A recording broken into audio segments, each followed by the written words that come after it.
이 집 주인은 나예요. 그리고 이미 팔렸어요. 70대 노모가 아들 부부 몰래 집을 처분했습니다. 평생 새벽 신문 배달로 모은 돈으로 산 그 집을요. 아들은 이 집에서 결혼했고 며느리는 이 집을 콘텐츠 스튜디오로 만들었습니다. 그리고 어느 날 엄마에게 말했죠. 어머니 명예 그대로 두고 집 담보로만 대출 좀 받을게요. 그날 밤 엄마는 결심했습니다. 여행 간 사이에 조용히 부동산에 들어섰고요. 돌아온 아들 부부를 기다린 건 텅 빈 거실이었습니다. 대체 무슨 일이 있었던 걸까요?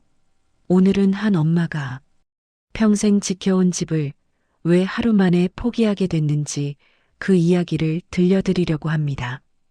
영상 재밌게 보셨다면 구독 버튼과 좋아요 한 번씩 눌러주세요. 여러분의 작은 클릭 하나가 더 좋은 이야기를 전하는데 큰 힘이 됩니다.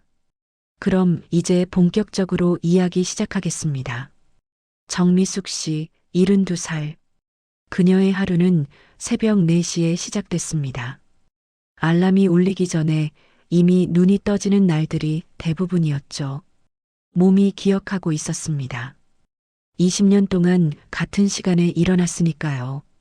아직 어둠이 가시지 않은 골목길을 걸으며 무거운 신문 가방을 어깨에 메고 한 집 한 집 문 앞에 신문을 놓았습니다.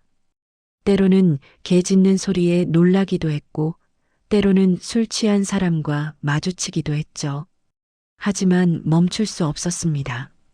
비가 오는 날엔 신문이 젖지 않게 하나하나 비닐로 감쌌습니다. 손가락이 시려워도 장갑을 끼면 작업이 느려져서 맨손으로 했죠. 눈이 오는 날엔 넘어지지 않게 천천히 조심조심 걸었습니다. 한 번은 빙판에 미끄러져 손목을 다친 적도 있었지만 다음 날도 어김없이 신문을 돌렸습니다. 그렇게 20년. 남편이 심장마비로 갑자기 세상을 떠난 뒤 그녀에게 남은 건 초등학교 3학년짜리 아들 하나였습니다. 장례식을 치르고 나니 통장엔 얼마 남지 않았고 빚만 조금 있었죠. 어떻게든 살아야 한다. 정미숙 씨는 이를 악물었습니다. 누가 뭐래도 이 아이만큼은 제대로 키워야 한다는 생각뿐이었죠. 학원비, 급식비, 대학 등록금. 모든 게 그녀의 어깨 위에 있었습니다. 새벽 신문 배달은 시작이었습니다. 오전엔 마트에서 계산대를 받고 오후엔 아파트 청소 일을 했습니다. 저녁엔 피곤해서 쓰러질 것 같았지만 아들 얼굴을 보면 힘이 났습니다. 엄마, 오늘 학교에서 칭찬받았어. 그래, 우리 아들 최고네. 아들이 웃는 얼굴을 보면 모든 고생이 잊혀졌습니다. 중학교 입학할 때, 고등학교 입학할 때, 대학 합격했을 때, 그녀는 늘 아들 곁에 있었습니다. 비록 좋은 옷을 사주진 못했지만 필요한 건 모두 챙겨줬죠. 그때는 정말 힘들었어요. 새벽마다 일어나는 게 쉽지 않았지만 아들 얼굴 생각하면 견딜 수 있었어요. 이 아이가 잘 되는 게 제 유일한 낙이었거든요. 그렇게 악착같이 모은 돈으로 그녀는 작은 아파트 한 채를 샀습니다. 50살이 되던 해였습니다. 25평 남짓한 결코 크지 않은 집이었지만 그녀에겐 세상 무엇과도 바꿀 수 없는 보금자리였죠. 등기부등본을 받아든 날 정미숙 씨는 혼자 방에서 한참을 울었습니다. 기쁨의 눈물이었습니다. 여보, 우리 드디어 집 장만했어요. 우리 아들 이제 제대로 된 집에서 살 수 있어요. 돌아가신 남편 사진 앞에서 그녀는 한참을 중얼거렸습니다. 아들이 대학을 졸업하고 괜찮은 회사에 취직했을 때 그녀는 처음으로 안도의 한숨을 쉬었습니다. 이제 됐다. 이 아이는 이제 혼자서도 잘 살 수 있겠구나. 그리고 몇 년 뒤 아들이 결혼을 했습니다. 예비 며느리를 처음 만난 날 정미숙 씨는 기뻤습니다. 예쁘고 똑똑한 여자였으니까요. 아들이 좋은 짝을 만났다고 생각했죠. 결혼 준비를 하면서 신혼집 문제가 나왔습니다. 요즘 집값이 얼마나 비싼지 젊은 부부가 전세 하나 얻기도 쉽지 않다는 걸 알았습니다. 정미숙 씨는 망설이지 않았습니다. 우리 집에서 같이 살자. 엄마는 작은 방 하나면 충분하니까. 어머니, 괜찮으세요? 불편하실 텐데. 며느리는 처음엔 고마워했습니다. 집세 걱정 없이 살 수 있다는 게 얼마나 큰 축복인지 알았으니까요. 괜찮아, 괜찮아. 가족인데 뭐. 엄마는 너희가 옆에 있으면 더 좋아. 정미숙 씨도 진심이었습니다. 가족이 함께 사는 집이 따뜻하고 좋았으니까요. 처음 몇 달은 정말 행복했습니다. 아침이면 함께 식탁에 앉아 밥을 먹었고 주말엔 같이 장을 보러 갔습니다. 명절엔 함께 차례를 지냈고 며느리가 만든 음식을 맛있게 먹었죠. 정미숙 씨는 생각했습니다. 역시 가족은 함께 있어야 제맛이구나. 이래야 집이 따뜻하지. 하지만 그 평화는 오래가지 않았습니다. 결혼 6개월쯤 지났을 때부터였습니다. 어느 날부터 며느리는 집 안 곳곳을 바꾸기 시작했습니다. 거실 소파 배치를 바꾸고 조명을 새로 달고 벽지 색깔도 바꿨죠. 어머니, 집이 좀 오래돼서 분위기 바꾸려고요. 괜찮으시죠? 그럼. 젊은 사람들 취향대로 해. 정미숙 씨는 흔쾌히 허락했습니다. 젊은 사람들 취향이 다르니까 당연한 거라고 생각했죠. 그런데 어느 순간부터 이상한 일들이 생기기 시작했습니다. 거실 한쪽에 커다란 링 조명이 들어섰고 삼각대에 올려진 카메라가 놓였습니다. 그뿐만이 아니었습니다. 마이크, 조명 패널, 촬영용 소품들이 하나둘 늘어나기 시작했죠. 며느리는 밝게 웃으며 설명했습니다. 어머니, 요즘은 콘텐츠 시대예요. SNS 하는 거 아시죠? 저 유튜브 좀 해보려고요. 집이 예쁘니까 배경으로 딱이더라고요. 아, 그래. 유튜브. 정미숙 씨는 잘 모르는 단어였지만 고개를 끄덕였습니다. 요즘 젊은 사람들이 다 그런다고 하니까요. 뭐, 나쁠 건 없다고 생각했습니다. 제 친구들도 다 해요. 광고 수익도 나오고 재미있대요. 그래, 그럼 열심히 해봐. 하지만 그때는 몰랐습니다. 이 집이 점점 자신의 집이 아니게 될 거란 걸요. 그리고 자신이 이 집에서 점점 투명 인간이 되어갈 거란 것도. 변화는 생각보다 빨랐습니다. 며느리의 유튜브 채널은 빠르게 성장했습니다. 인테리어, 일상 브이로그, 요리 콘텐츠, 예쁘게 꾸며진 집을 배경으로 한 영상들은 조회수를 끌어모았고 구독자는 순식간에 몇만 명을 넘어섰죠. 어머니, 제 영상 조회수가 10만 넘었어요. 대박이에요. 며느리는 신이 났습니다. 그럴 만도 했죠. 광고 수익이 들어오기 시작했고 협찬 제의도 들어왔으니까요. 하지만 그와 함께 집은 점점 촬영장이 되어갔습니다.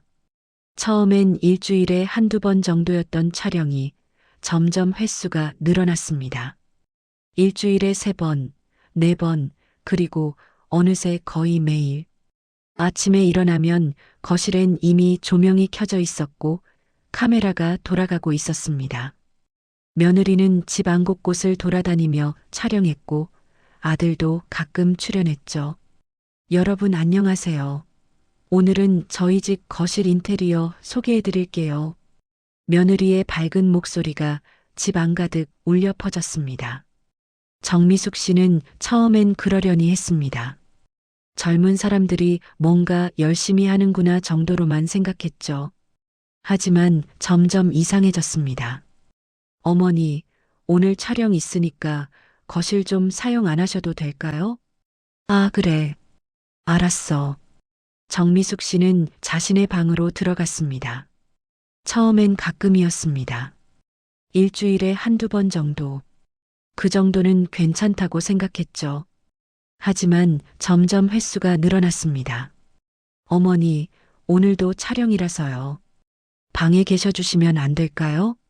어머니, 내일도 중요한 촬영 있어요. 아침 일찍부터 준비해야 해서요. 어머니, 이번 주는 협찬 영상 3개 찍어야 해서요. 죄송한데 당분간 거실 사용 좀. 정미숙 씨는 점점 자신의 방에 갇혀 있게 됐습니다. 점심때가 되어도 나갈 수 없었습니다. 촬영 중이니까요. 저녁 때도 마찬가지였습니다. 심지어 화장실을 가는 것조차 눈치가 보였습니다. 한 번은 급하게 화장실을 가다가 며느리에게 핀잔을 들었습니다. 어머니, 지금 촬영 중이에요. 카메라에 다 나왔잖아요. 미안해. 급해서 촬영 전에 미리 다녀오시지. 이거 다시 찍어야 하는데. 정미숙 씨는 고개를 숙였습니다. 내가 잘못했구나. 하지만 어딘가 이상했습니다. 자기 집에서 화장실을 가는 것조차 눈치를 봐야 한다는 게 그뿐만이 아니었습니다. 어머니, 저녁 드실 때 좀 조용히 해주세요. 마이크가 소리를 다 잡아서요. 밥을 먹을 때도 조심해야 했습니다. 숟가락 소리, 그릇 부딪히는 소리, 심지어 음식을 씹는 소리까지 신경 써야 했죠. 어머니, 기침 소리 좀 작게 해주세요. 녹음 중이거든요. 감기에 걸렸을 때도 마음 놓고 기침할 수 없었습니다. 어머니, 발소리가 너무 커요. 좀 천천히 걸어주실 수 있어요? 집안을 걸을 때도 발끝으로 조심조심 걸어야 했습니다. 정미숙 씨는 점점 숨죽이며 살게 됐습니다. 어느 날 오후였습니다. 정미숙 씨는 거실에서 차를 마시고 있었습니다. 평소엔 즐겨 마시던 오미자차였죠. 혼자 창밖을 보며 조용히 차를 마시는 게 유일한 낙이었습니다. 그런데 며느리가 카메라를 들고 거실로 들어왔습니다. 어머니, 죄송한데 프레임에 들어가셔서요. 잠깐만 비켜주실 수 있으세요? 아, 그래. 정미숙 씨는 잔을 들고 일어났습니다. 아, 그리고 어머니. 소파에 앉으실 때 쿠션 좀 원래 자리에 놓아주세요. 저 나중에 정리하기 힘들어서요. 알았어.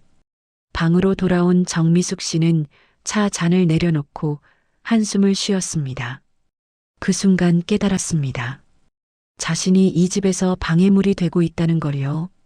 거실 소파에 앉아 TV를 보는 것도, 부엌에서 요리를 하는 것도 모든 게 촬영에 방해되는 행동이 됐습니다.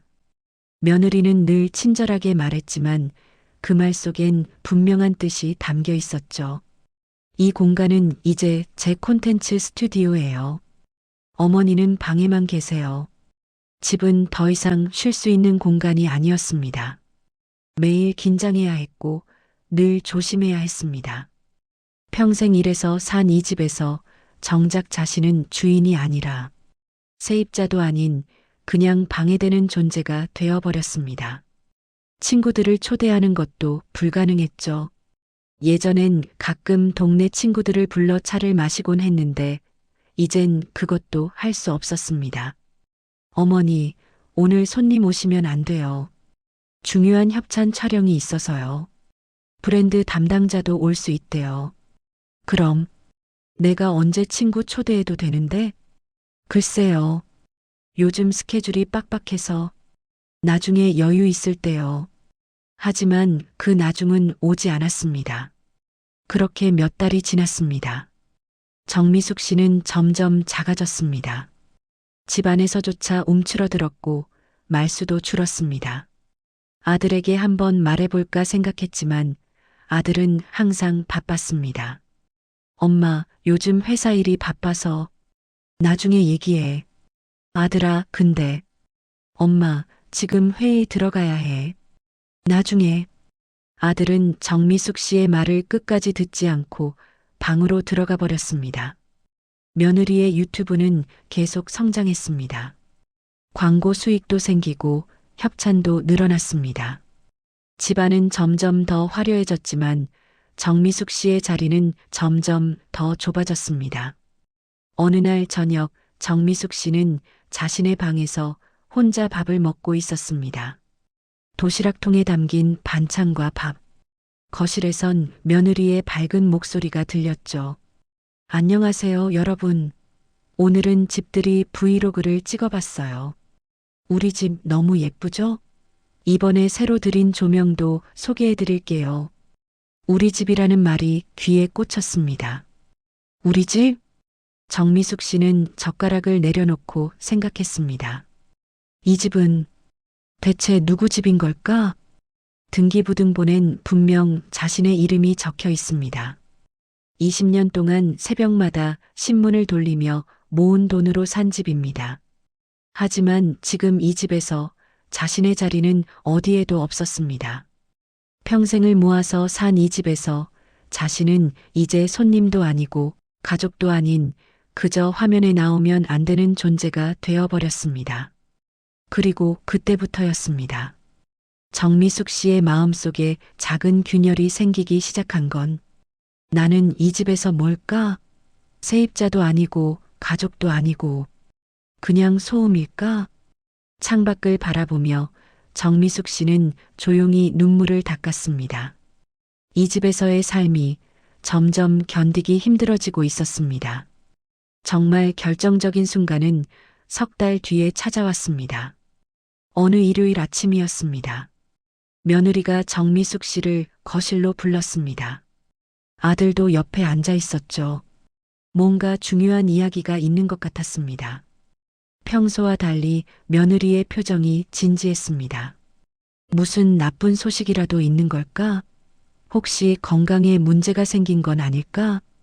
정미숙 씨는 조심스럽게 물었습니다. 무슨 일이니? 무슨 일 있어?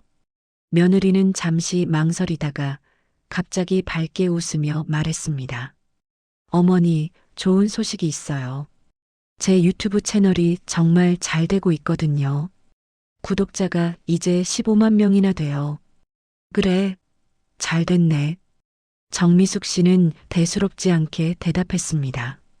솔직히 15만 명이 얼마나 대단한 건지 실감이 나지 않았으니까요. 이제 본격적으로 사업을 확장하려고 해요. 지금까지는 혼자 했는데 이제 직원도 쓰고 제대로 된 스튜디오도 꾸미려고요. 그래, 열심히 해봐. 그래서요.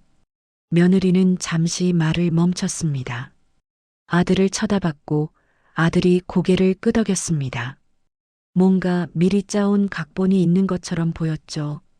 장비도 더 사야 하고 스튜디오도 제대로 꾸며야 하는데 자금이 좀 필요해서요. 그럼 은행에서 대출 받으면 되지 않겠니? 그게요. 신용대출은 한도가 작아서요. 저희가 계산해 봤는데 최소 1억 정도는 필요한데 신용대출로는 3천만 원밖에 안 나와서요. 1억. 정미숙 씨는 깜짝 놀랐습니다. 평생 모아도 모으기 힘든 돈이었으니까요. 1억이나? 그렇게 큰 돈이 필요해? 네, 요즘 장비가 얼마나 비싼지 아세요? 카메라만 해도 1,000만 원 넘고 조명이랑 음향 장비, 편집용 컴퓨터까지 하면 그리고 직원 인건비도 있고요. 며느리는 손가락으로 하나하나 세며 설명했습니다. 그래서 생각해 봤는데 며느리는 잠시 말을 멈췄다가 아주 자연스럽게 말했습니다. 이 집을 담보로 대출 좀 받으려고요. 뭐? 어차피 어머니 명의는 그대로 두고요. 그냥 담보만 설정하는 거예요. 어머니한테 피해가는 거 하나도 없어요. 그 순간 정미숙 씨의 머릿속이 하얘졌습니다. 담보, 자신이 평생 일해서 산 집을? 뭐라고? 어머니, 걱정 마세요. 제가 다 갚을 거예요. 어머니는 그냥 서류에만 도장 찍어주시면 돼요. 저희 사업 잘 되면 나중에 더 큰 집으로 이사 갈 수도 있고요. 며느리의 목소리는 여전히 밝았습니다. 마치 아주 당연한 일을 제안하는 것처럼요. 아들도 거들었습니다. 엄마, 며느리 말이 맞아요. 요즘 시대엔 이런 식으로 다들 사업 시작해요. 어차피 집은 엄마 명의 그대로니까 손해볼 거 없잖아요. 손해가 없다고? 정미숙 씨는 믿을 수 없다는 표정으로 아들을 쳐다봤습니다. 아들아, 너 지금 무슨 소리 하는 거니? 엄마, 걱정하지 마세요. 저희가 알아서 다 할게요. 엄마는 도장만 딱 찍어주시면 되는 거예요. 정미숙 씨는 아무 말도 할 수 없었습니다. 자신의 이름으로 된 집을, 평생 일해서 모은 집을 그냥 담보로 내놓으라고요? 만약에 사업이 안 되면 어떻게 되는데? 에이, 어머니. 그럴 리 없어요. 요즘 제 채널 얼마나 잘 되는지 아세요? 한 달에 광고비만 수백씩 들어와요. 지난달엔 협찬 수익까지 합쳐서 500만 원 넘게 벌었어요. 며느리는 자신만만했습니다. 하지만 정미숙 씨는 알고 있었습니다. 세상에 확실한 건 없다는 걸요. 한순간에 무너질 수 있다는 걸요. 남편이 돌아가셨을 때도 그랬습니다. 멀쩡하게 출근하던 사람이 저녁에 돌아오지 못했죠.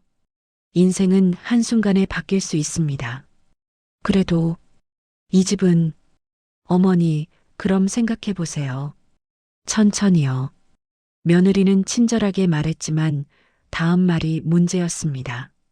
근데 너무 오래 걸리면 곤란해요. 좋은 장비들이 한정 수량이라서요. 이번 주 안에만 답 주시면 안 될까요? 이번 주 안에 서둘러 답을 내라는 압박이었습니다. 정미숙 씨는 고개를 들어 아들을 봤습니다. 아들은 눈을 피했습니다. 이 아이도 알고 있구나. 이게 잘못된 일이라는 걸. 그날 밤 정미숙 씨는 잠을 이룰 수 없었습니다. 며느리의 그 말이 계속 맴돌았습니다.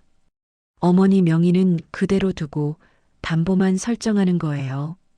겉으로는 부탁처럼 들렸지만 실제로는 통보였습니다.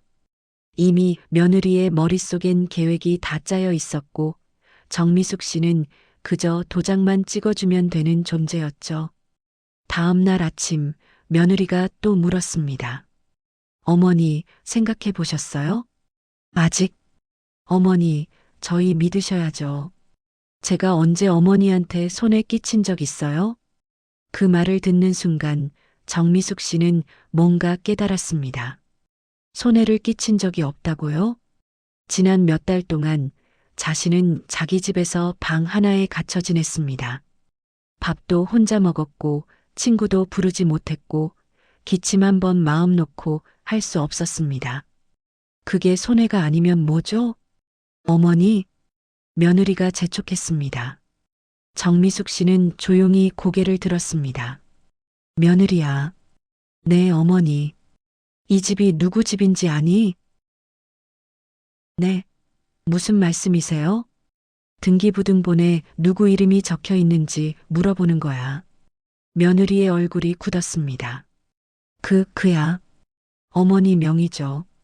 그래서 어머니 동의가 필요한 거고요. 그럼 내가 싫다고 하면? 어머니, 가족인데 그러시면 안 되죠. 저희 믿고 한 번만 도와주세요. 가족. 그 단어가 정미숙 씨의 가슴을 찔렀습니다. 가족이라면서 왜 자신을 집안에서 투명인간 취급했을까요? 가족이라면서 왜 자신의 집을 마음대로 촬영장으로 만들었을까요? 가족이라면서 왜 이제 와서 담보를 요구할까요? 그날 정미숙 씨는 깨달았습니다. 이 사람들에게 필요한 건 어머니가 아니라는 걸요. 이 집이 필요한 거였습니다. 집의 가치, 집의 명예, 집을 배경으로 한 콘텐츠, 그리고 그 집에 도장을 찍어줄 수 있는 명의자로서의 자신. 며느리의 눈빛엔 애정이 아니라 계산이 담겨 있었습니다. 생각해 볼게. 정미숙 씨는 짧게 대답하고 방으로 돌아왔습니다. 문을 닫고 침대에 앉아 그녀는 오랫동안 생각했습니다. 그리고 그날 결심했습니다. 나는 더 이상 이렇게 살 수 없다. 창밖을 보니 봄비가 내리고 있었습니다. 새벽에 신문을 돌리던 그때처럼 비가 내리고 있었습니다. 하지만 이번엔 달랐습니다. 일주일 뒤 며느리가 말했습니다. 어머니, 저희 다음 주에 힐링 여행 다녀올 거예요. 요즘 촬영하느라 너무 지쳐서요. 제주도 3박 4일로요. 그래, 다녀오렴. 며느리는 기분 좋게 웃었습니다. 정미숙 씨가 별다른 반응을 보이지 않자 안심한 것 같았죠. 참, 어머니. 저희 없는 동안 집 잘 부탁드려요. 그리고 그 담보대출 건 저희 돌아오면 바로 처리하면 되죠? 정미숙 씨는 고개를 끄덕였습니다. 그래. 며느리는 만족스러운 표정으로 짐을 쌌습니다. 그리고 다음 주 월요일 아침 아들 부부는 캐리어를 끌고 집을 나섰습니다. 어머니, 다녀올게요. 집 잘 지키고 계세요. 문이 닫혔습니다. 정미숙 씨는 창문 너머로 차가 떠나는 걸 지켜봤습니다. 그리고 차가 완전히 사라진 뒤 그녀는 옷을 갈아입고 밖으로 나섰습니다. 목적지는 부동산이었습니다. 손은 떨렸습니다. 심장은 빠르게 뛰었습니다. 하지만 이상하게도 마음은 고요했습니다. 부동산 문을 열고 들어서자 중개인이 반갑게 맞아줬습니다. 어르신, 무슨 일로 오셨어요? 정미숙 씨는 잠시 숨을 고르고 또박또박 말했습니다. 집을 팔고 싶습니다. 아, 매물 내놓으시려고요? 어느 집이신데요? 여기 영아파트 영동 영호요. 중개인은 컴퓨터를 확인하더니 고개를 끄덕였습니다. 아, 여기 시세 괜찮은 곳이죠. 그런데 급하신 건 아니시죠? 급합니다. 네. 일주일 안에 팔아야 해요. 중개인은 눈을 크게 떴습니다. 일주일은 턱없이 짧은 시간이었으니까요. 어르신, 일주일은 너무 급한데요. 시세보다 낮게 받으셔야 할 수도. 괜찮아요. 조금 낮아도 괜찮으니 빨리 팔아주세요. 정미숙 씨의 목소리엔 확신이 담겨 있었습니다. 중개인은 뭔가 사연이 있는 것 같다고 느꼈지만 더 묻지 않았습니다. 알겠습니다. 최대한 빨리 진행해 볼게요. 그날부터 정미숙 씨는 조용히 움직였습니다. 집안을 정리하고 필요 없는 물건들을 하나씩 처분했습니다. 며느리의 촬영 장비들은 그대로 뒀지만 자신의 물건은 하나씩 박스에 담았습니다. 중개인에게서 연락이 왔습니다. 어르신, 매수자 나왔어요. 현금 보유자라 바로 계약 가능하대요. 다만 시세보다 5% 정도 낮은데 괜찮으세요? 괜찮습니다. 진행하세요. 사흘 뒤 계약서에 도장을 찍었습니다. 평생 지켜온 집을 20년 동안 새벽마다 신문을 돌리며 모은 돈으로 산 집을 그렇게 넘겼습니다. 서류를 정리하며 정미숙 씨는 눈물이 날 줄 알았습니다. 하지만 이상하게도 눈물은 나오지 않았습니다. 대신 마음 한구석이 시원했습니다. 이제 됐다. 이제 아무도 내 집을 담보로 잡을 수 없다. 그날 밤 정미숙 씨는 고시원 하나를 계약했습니다. 작았지만 온전히 자신만의 공간이었습니다. 그리고 조용히 마지막 짐을 쌌습니다. 아들 부부가 돌아오기 하루 전날이었습니다. 제주도에서의 힐링 여행을 마치고 아들 부부는 상쾌한 표정으로 집에 돌아왔습니다. 다녀왔습니다. 문을 열고 들어서는 순간 며느리의 발걸음이 멈췄습니다. 거실이 텅 비어 있었습니다. 아니, 정확히는 자신의 촬영 장비와 가구들만 남아 있었고 정미숙 씨의 흔적은 하나도 없었습니다. 어머니? 대답이 없었습니다. 며느리는 방으로 뛰어갔습니다. 하지만 방문을 열자 거기도 텅 비어 있었죠. 여보, 어머니가 안 계셔. 아들도 당황해서 집안을 둘러봤습니다. 옷장도 서랍도 모든 게 비어 있었습니다. 바로 그때 현관문이 열렸습니다. 정미숙 씨가 들어왔습니다. 손엔 서류 봉투 하나만 들고 있었죠. 어머니, 어디 가셨어요? 집이 왜 이래요? 며느리가 다급히 물었습니다. 정미숙 씨는 조용히 신발을 벗고 거실로 들어왔습니다. 앉아라. 어머니, 대체 무슨 일이? 앉으라고 했어. 정미숙 씨의 목소리는 평소와 달랐습니다. 단호했고 차가웠습니다. 아들 부부는 소파에 앉았습니다. 정미숙 씨는 서류 봉투에서 종이 한 장을 꺼냈습니다. 이게 뭐예요? 며느리가 물었습니다. 부동산 매매 계약서야. 네. 이 집 팔았어. 순간 거실이 조용해졌습니다. 며느리의 얼굴이 하얗게 변했습니다. 어머니. 무슨 말씀을. 너희가 여행 간 사이에 이 집 팔았다.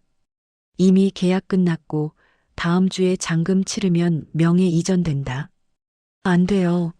그럼 저희는 어떡하라고요? 며느리가 소리쳤습니다. 어머니, 저 여기서 촬영해야 하는데 구독자들한테 약속한 콘텐츠도 있고 협찬도 다 잡혀 있다고요. 정미숙 씨는 담담히 대답했습니다. 그건 내 문제야. 나는 내 집을 판 거고. 내 집이라니요. 저희도 여기 살고 있잖아요. 살게 해준 거지. 이 집 주인은 나야. 등기부등본에도 내 이름으로 되어 있어. 며느리는 말문이 막혔습니다. 아들이 끼어들었습니다. 엄마, 너무하시는 거 아니에요? 우리한테 한마디 상의도 없이. 상해?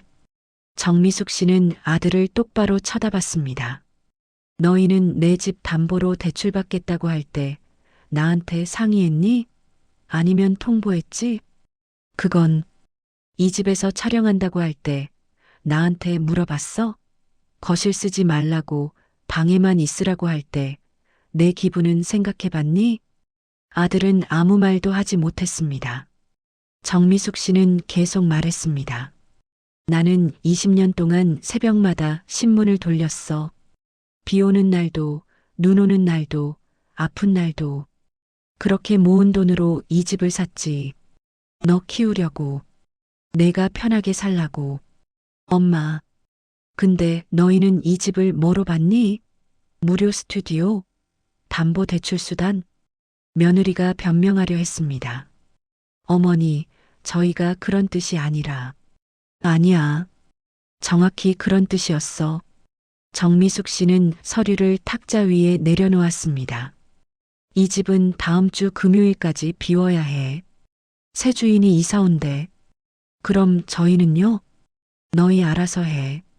둘 다 멀쩡하게 일하고 있잖아. 월세든 전세든 구하면 되지. 며느리의 눈에 눈물이 고였습니다. 어머니, 저희 정말 어떡하라고요? 나한테 묻지 마. 나도 이제 내 인생 살아야 하니까. 정미숙 씨는 돌아서서 현관으로 향했습니다. 어머니, 어디 가세요? 내가 살 곳. 네. 원룸 하나 얻었어. 작지만 내 공간이야. 거기선 아무도 나한테 조용히 하라고 하지 않거든. 정미숙 씨는 신발을 신었습니다. 참, 너희 촬영 장비는 그대로 뒀으니까 다음 주까지 다 빼가. 새 주인한테 민폐 끼치지 말고. 엄마. 아들이 불렀지만 정미숙 씨는 돌아보지 않았습니다. 문을 열고 나가면서 마지막으로 한마디만 남겼습니다. 엄마도 사람이야. 집주인이기 전에. 문이 닫혔습니다. 복도를 걸어 내려가는 정미숙 씨의 발걸음은 가벼웠습니다. 처음으로 그녀는 누군가의 엄마가 아니라 자기 이름으로 된 인생을 살기 시작했습니다. 그날 밤 고시원 작은 방에서 정미숙 씨는 창문을 열고 밤하늘을 올려다봤습니다. 평생 남을 위해 살았던 삶. 이제는 자신을 위해 살아도 되는 삶. 그녀는 작게 미소 지었습니다. 이제 시작이야. 오늘 이야기 어떠셨나요? 정미숙 씨의 이야기는 단순히 한 엄마의 이야기가 아닙니다. 우리 주변 어디에나 있는 이야기입니다. 가족이라는 이름 아래 너무 많은 걸 참고 희생하는 사람들의 이야기죠. 때로는 희생이 당연해집니다. 엄마니까, 부모니까, 가족이니까. 그렇게 하나씩 양보하다 보면 어느새 자신의 공간도, 목소리도, 존재감도 사라져버립니다. 하지만 기억해야 합니다. 희생이 당연해지는 순간, 그건 더 이상 사랑이 아니라 착취가 되어버린다는 거요. 정미숙 씨는 평생을 아들을 위해 살았습니다. 새벽마다 일어나 신문을 돌렸고, 손이 얼어도 참았고, 힘들어도 웃었습니다. 그렇게 모은 돈으로 집을 샀고, 그 집마저 아들에게 내어줬죠. 하지만 아들과 며느리는 그 희생을 당연하게 여겼습니다. 집은 우리 집이 되었고, 엄마는 방해되는 존재가 됐습니다. 그리고 마침내 그 집마저 담보로 내놓으라고 요구했죠. 정미숙 씨가 집을 판 건 보복이 아니었습니다. 자기 자신을 지키기 위한 선택이었습니다. 더 이상 누군가의 편의를 위해 존재하지 않겠다는, 자신의 인생을 되찾겠다는 선택이었죠. 여러분은 어떠신가요? 혹시 지금 가족이라는 이름 아래 너무 많은 걸 참고 계신 건 아닌가요? 혹시 지금 내 집에서도 내 자리가 점점 작아지고 있진 않나요? 기억하세요. 가족도 중요하지만 나 자신도 소중합니다. 내가 행복하지 않은데 남을 행복하게 해줄 순 없습니다. 내 인생의 주인공은 나여야 합니다. 정미숙 씨는 72살에 새로운 삶을 시작했습니다. 늦었다고 생각할 수도 있지만 그녀에겐 시작이었습니다. 처음으로 자기 이름으로 된 인생을, 누구의 눈치도 보지 않는 삶을 시작한 거죠. 여러분의 생각은 어떠신가요? 정미숙 씨의 선택이 옳았다고 생각하시나요? 아니면 가족이니까 조금 더 참아야 했을까요? 댓글로 여러분의 생각을 들려주세요.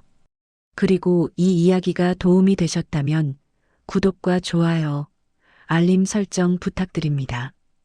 여러분의 구독과 좋아요가 더 많은 이야기를 전하는 힘이 됩니다. 다음에도 더 좋은 이야기로 찾아뵙겠습니다. 긴 영상 끝까지 시청해 주셔서 진심으로 감사합니다. 그리고 기억하세요. 당신의 인생에서 당신이 가장 소중한 사람이라는 걸요.